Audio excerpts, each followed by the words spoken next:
اعوذ باللہ من الشیطان الرجیم بسم اللہ الرحمن الرحیم وَكَذَلِكَ نُرِي إِبْرَاهِيمَ مَلَكُوتَ السَّمَاوَاتِ وَالْأَرْضِ وَلِيَكُونَ مِنَ الْمُوقِنِينَ۔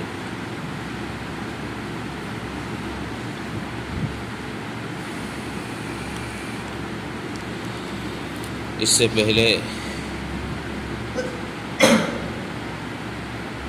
آیت میں اللہ تبارک و تعالی نے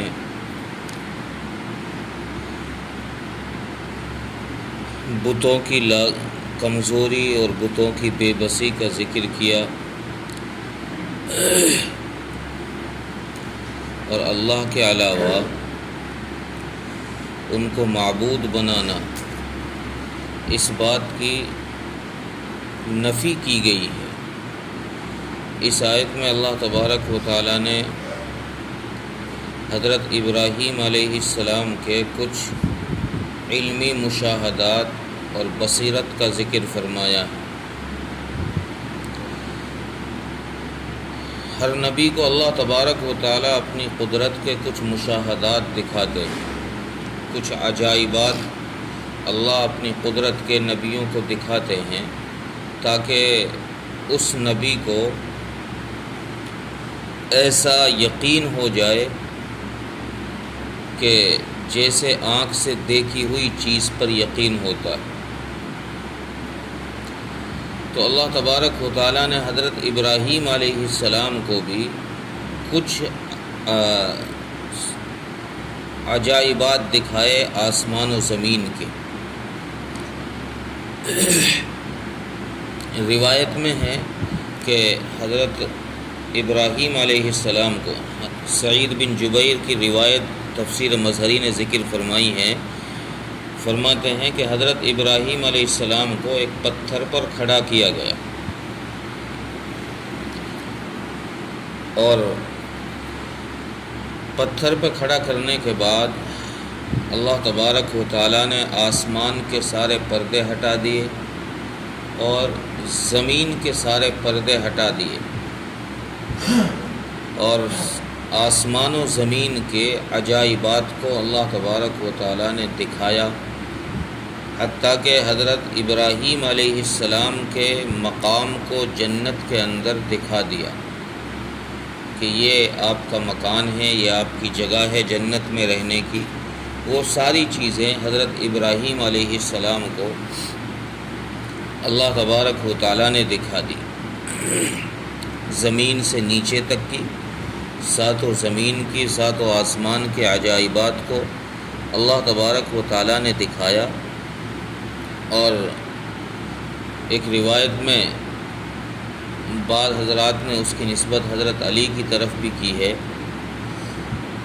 حضرت سلمان کی ایک روایت ہے، فرماتے ہیں کہ اسی مشاہدات کے دوران جب اللہ تبارک و تعالیٰ اپنی قدرت کے عجائبات کو دکھا رہے تھے، اسی دوران حضرت ابراہیم علیہ السلام کی نظر ایک فاحشہ عورت پر پڑی جس پر ایک مرد سوار تھا۔ تو حضرت ابراہیم علیہ السلام نے اس کو دیکھ کر کے اس کو بد دعا کی، وہ ہلاک ہو گیا۔ پھر ایک دوسرا شخص اسی حالت میں دکھائی دیا، تو حضرت ابراہیم علیہ السلام نے اس کے لیے بھی بد دعا فرما دی، وہ بھی ہلاک ہو گیا۔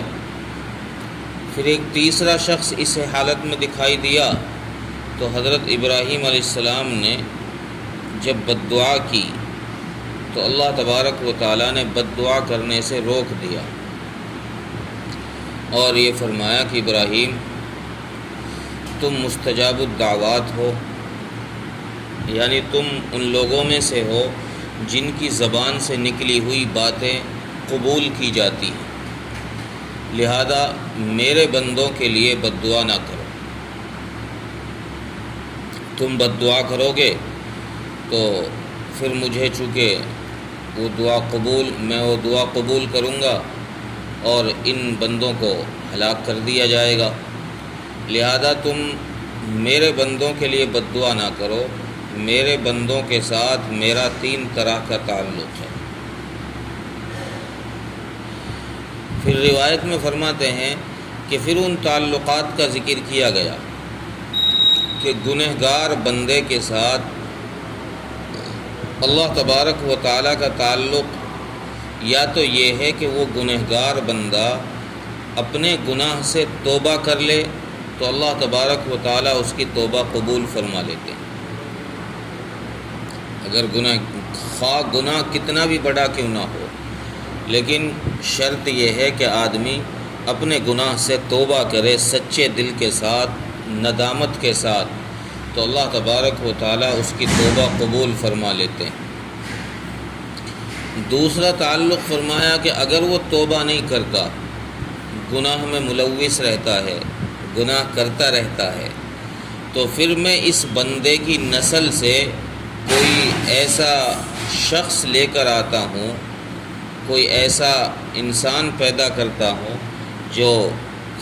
اللہ تبارک و تعالیٰ کی تسبیح و تحمید میں وقت گزارتا ہو، یعنی اس کی نسل کے اندر اللہ والے کو ہی، کسی ولی کو ہی پیدا فرما دیتے ہیں۔ تیسرا تعلق فرمایا کہ اگر یہ توبہ نہیں کرتا اور اسی گناہ کی حالت میں اس کی موت آ جاتی، گناہ کرتے کرتے ہی بندہ مر جاتا ہے، تو اللہ تعالیٰ فرماتے ہیں کہ جب اس کی موت گناہ کی حالت میں آتی ہے تو یہ میرے پاس آتا ہے، چونکہ ساری روحیں اللہ کے پاس جاتی ہیں، تو اللہ تعالیٰ فرماتے ہیں کہ اب میری مشیت ہے،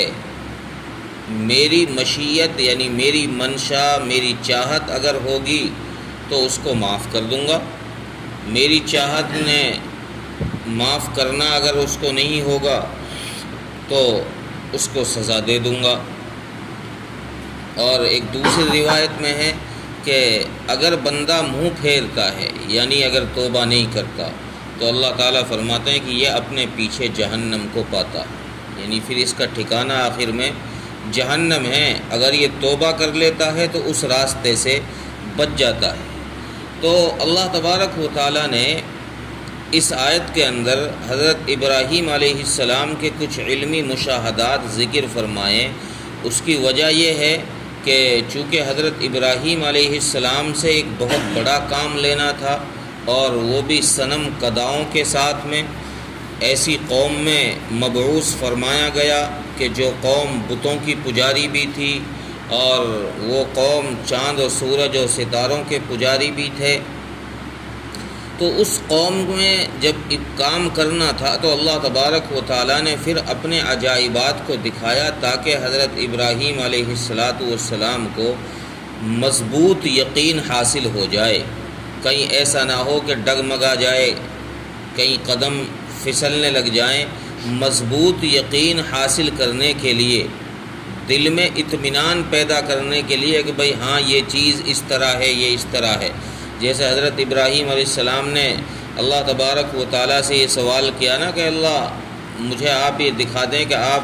میدان حشر کے لیے جب لوگوں کو اکٹھا کریں گے تو جن کی